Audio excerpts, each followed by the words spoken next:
ସାଙ୍ଗମାନେ ମୁଁ ରାକେଶ ଆଉ ଆପଣମାନେ ମୋ ୟୁଟ୍ୟୁବ୍ ଚ୍ୟାନେଲ୍ ଦେଖୁଛନ୍ତି ହ୍ୱାଟ୍ ନଟ୍ 147 ଆଉ ମୁଁ ଗୋଟେ ଆପଣମାନଙ୍କ ସହିତ ମୋ ନିଜ ଲାଇଫ୍ର ଗୋଟେ ଏକ୍ସପିରିଏନ୍ସ ମୁଁ ସେୟାର କରୁଛି।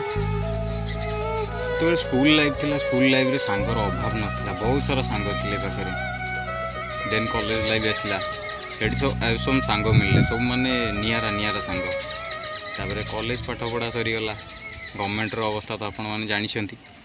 ପ୍ରାଇଭେଟ୍ରେ ଜବ୍ ଖୋଜୁ ଖୋଜୁ ଗୋଟେ HR ଜବ୍ ମିଳିଯାଇଥିଲା ଜିନ୍ଦଲରେ, ଟାଟା ପ୍ରୋଜେକ୍ଟ HRରେ।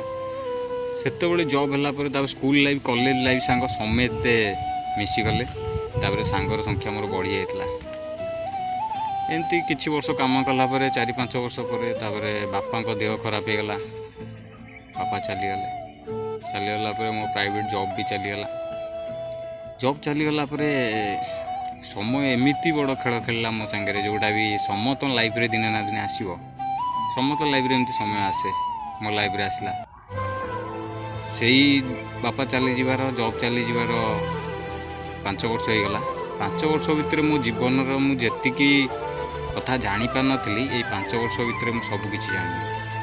ଧୀରେ ଧୀରେ ମୋ school life, college life, Facebook friend, Instagram friend, ସବୁ ଫ୍ରେଣ୍ଡ ମାନେ ଧୀରେ ଧୀରେ ସବୁ ସାଇଡ଼୍ ହେଇଗଲେ। ଆବଶ୍ୟକତା ଅନୁଯାୟୀ ସମ୍ପର୍କ ଥିଲା, ସମ୍ପର୍କ ଧୀରେ ଧୀରେ କଟିଲା। ଯେତେବେଳେ ଗୋଟେ କଥା ମନେ ରଖିଥାନ୍ତି, ଯେତେବେଳେ ଗୋଟେ ନୂଆ ରାସ୍ତାକୁ ଆପଣମାନେ ଧରି ନେବେ ନା, ଖରାପ ରାସ୍ତାରେ ଥିଲେ ଭଲ ରାସ୍ତାକୁ ଯଦି ଧରି ନେଲେ କି ଭଲ ବାଟରେ ଚାଲିଲେ, ଧୀରେ ଧୀରେ ସମ୍ପର୍କ ସବୁ ହାତ ଛାଡ଼ିଦେବେ। କିଛିଟା ସମ୍ପର୍କ ତ କଥାବାର୍ତ୍ତା ବନ୍ଦରୁ କଟିଯିବ। ଆଉ ଯେତିକି କିଛି ରହିଲା, ସେମାନେ ତୁମର ଟେନସନ୍, ତୁମ ପରିସ୍ଥିତି, ତୁମ ସିଚୁଏସନ୍ କେବେ ବୁଝିବେନି। ସେମାନେ ଖାଲି ତୁମକୁ ବ୍ଲେମ୍ କରିବେ, ପଛରେ ଗପିବେ, ସାଥିରେ ଚପଲ ଭଳି ଥିବେ, କାଦୁଅ ବି ଛାଟୁଥିବେ ପଛରେ, ଆଉ ସେମିତି ଛାଟି ବି ଚାଲିଯିବେ। କିନ୍ତୁ ତୁମେ ଯଦି ସେମାନଙ୍କୁ ମିସ୍ କଲ, ରହିଲ, ଭାବିଲ ଏତେ ଭଲ ସାଙ୍ଗଟେ ଥିଲା, କିଛି ନାହିଁ, ମୋତେ ଖରାପ ଭାବି ଚାଲିଗଲା, ଏମିତି ଚାଲିଯିବେ ସମସ୍ତେ ଜୀବନ। ଏକା ବଞ୍ଚିବା ଶିଖନ୍ତୁ, ନିଜ ରାସ୍ତାରେ ନିଜେ ଚାଲନ୍ତୁ, ନିଜ ଟାର୍ଗେଟକୁ, ନିଜ ଗୋଲକୁ ହାସଲ କରନ୍ତୁ, ନିଜ ଲାଇଫରେ ଆରାମସେ ନିଜେ ରୁହନ୍ତୁ, କାହାଠୁ ବେଶୀ ଆଶା କରନ୍ତୁ।